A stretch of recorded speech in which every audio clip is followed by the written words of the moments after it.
can be easy to latch onto a makeup trend when you find out one that you like, but trends are made to come and go, right? And Friday marks the first day of summer, and that means it's time to switch up your makeup game for the new season. And Daniela Bell with Daniela Bell Makeup Studio is here to share what's in and help us give us a little practice this morning so we can switch it up. Because I am definitely an offender of finding one makeup style and then wearing it every single day. So I need a few tips this morning as well. You work with a lot of celebrities, of course. You're well known. And so tell me, do they usually want to follow the same makeup trends as well, or do they want to kind of veer off and do their own thing? It just depends on the event. But for like a gala or like a red carpet, yes, we kind of go with the trends always, just because that's what everybody's going to be wearing. So you don't want to be off that. Okay, so let's start with the first trend. It's called butter skin, which I like the sound of it. It makes me seem like it's very smooth. Everything's blended in. Is that the definition of it, or am I just making it up? Yes, pretty much that. Okay, you know, we love that dewy, glassy skin, but we're going to tone it down a notch with the butter skin trend. Okay. So it is going to be still in the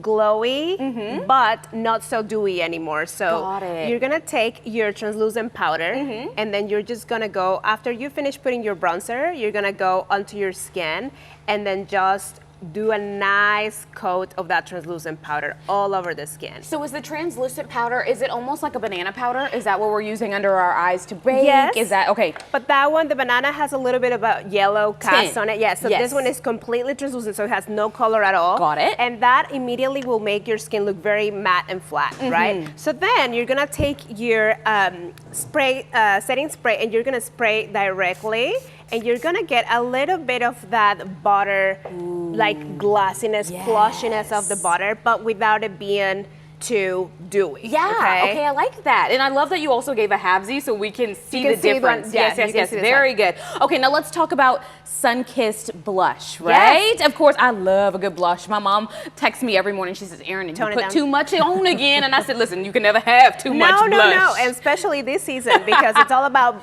blush, blush, blush. So more is more, right? So I'm actually gonna show you something that I think it's so cool for the summer. So once you use a powder blush instead of a cream blush, I feel like it will be a lot more long lasting. And yes, blush blindness is a thing, so just go for it. Don't be afraid of adding enough blush just because it's a season, and when you're outside, it's going to help you hold the makeup in better when you have more product on. Exactly. So blush is a good thing to have, and definitely go for it. Don't be afraid of it. Blush it up. Blush it up. You know what? Blush blindness is a thing. Okay, but the good thing about blush is you can go back in with another brush and tone it down if you really need to. It's one of those products that you can do that butter skin step over this. There you go. See what I mean? I like that. Very good. All right, now let's blur some lines this morning. What do you mean by that, though? So you know how we lately have been doing like a very defined lip liner. Yep. Okay, did that this morning. Yeah. So that's actually gonna be out. Okay. It's out, sorry. We're getting rid of it. This is a new trend.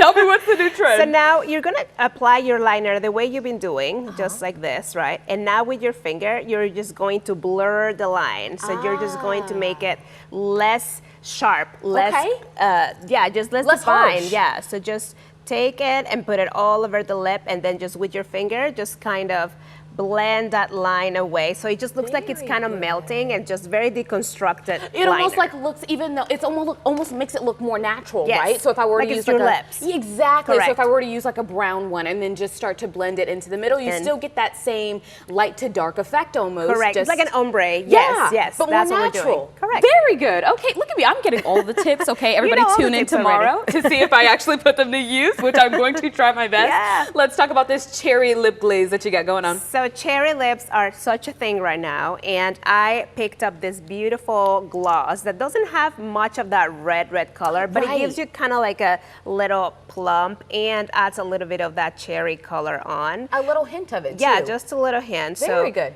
This is what we're doing, and again, I like to just kind of press into the lips, and I'm using a plumping lip gloss just because we want to have a big pout this summer, and we want to make it nice and glossy and cherry-ish. So cute. Oh my gosh, I love a good gloss. It changes everything. It's so good. Great information this morning. Where can people go to find you and all your details, all your products as well? Tell me everything. Yeah, you can shop all the products at danielabellashes.com, and you can find me at Daniela Bell Beauty on Instagram and danielabellbeauty.com. Very good. And there it is right there on your screen if you need more tips.